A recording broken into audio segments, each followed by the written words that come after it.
Hello, this is Dr. Kraus with a quick video on how to check the sign when you are trying to do line following. You've seen in the code something like this: servo.write 90 plus or minus turn signal. The idea being that turn signal would be positive or negative depending on which direction you needed to turn, and if turn signal is equal to 0, then it actually doesn't need to turn. So that's why we're adding this to the 90 so that a turn signal of 0 means just go straight. Now, this 90, you might need to change that. That's assuming that your steering mechanism is set up perfectly so that 90 is straight. That might not be the case. Make whatever adjustments you need. But how to know whether this is 90 plus your turn signal or 90 minus your turn signal is the major point of this video. If you get it wrong, the robot's going to turn away from the line instead of turning in the direction that it should. And so we're trying to figure out how to verify that sign. As a secondary goal, I'm going to hopefully demonstrate for you that printing stuff to the serial monitor can be a powerful debugging tool. And the key idea is that if turn signal is positive, the line sensor value should be going up, should be increasing, and when the turn signal is negative, then the line sensor should be decreasing. So with that, I'm going to fire up my robot and show you how I'm going to test this.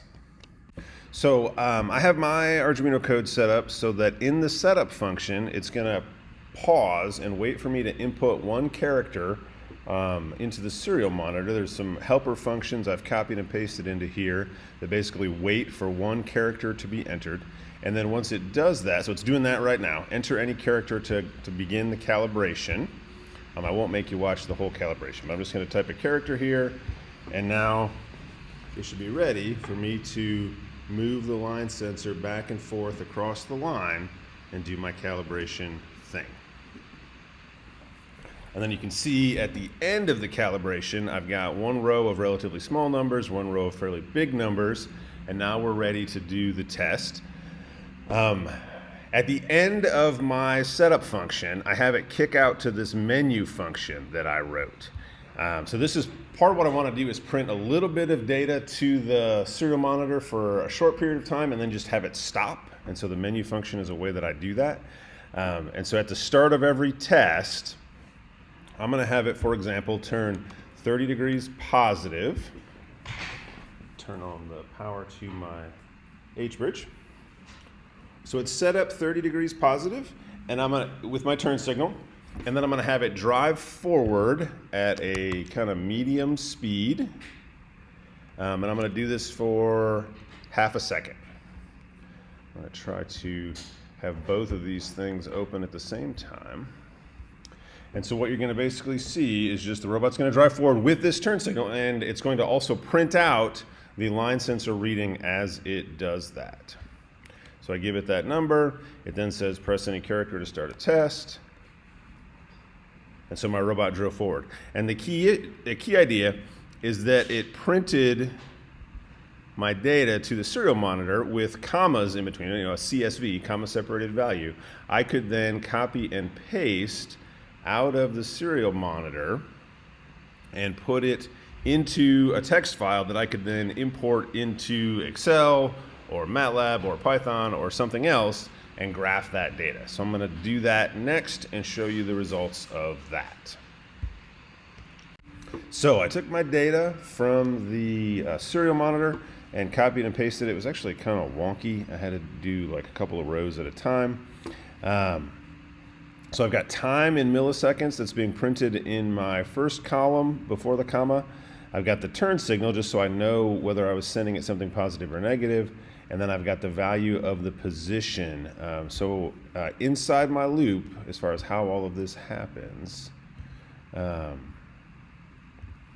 each step through the loop, I have it read the position, and then I have it print a value, which is the time. The time is the current millis minus when we started the test.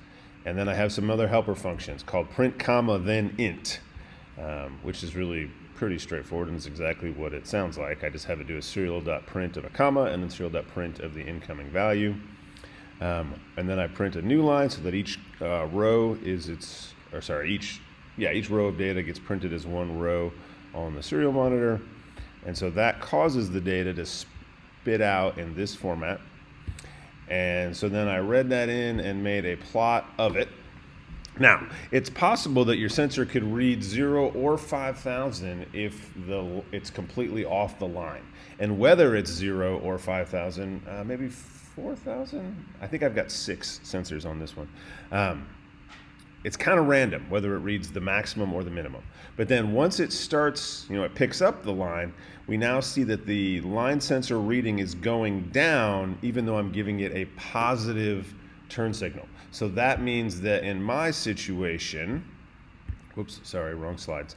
I need to come in and make this change. I need to have my servo.write statement do 90 minus turn signal so that I'm back to having a positive turn signal cause an increase in the sensor value and a negative turn signal cause a decrease. If you get this wrong, your line sensing is never going to work because it's always going to be turning the wrong direction. So again, do this test, collect some kind of data, even if you're just looking at it in the serial monitor and I see that a positive turn value is causing my line sensor to decrease. I know that that's bad, but if I need to plot this in some way to make sure that that's clear, then make that change. And again, it's kind of a 50-50 shot. There's no way you can know ahead of time whether this needs to be positive or negative. Run the test before you do your line following. Thank you.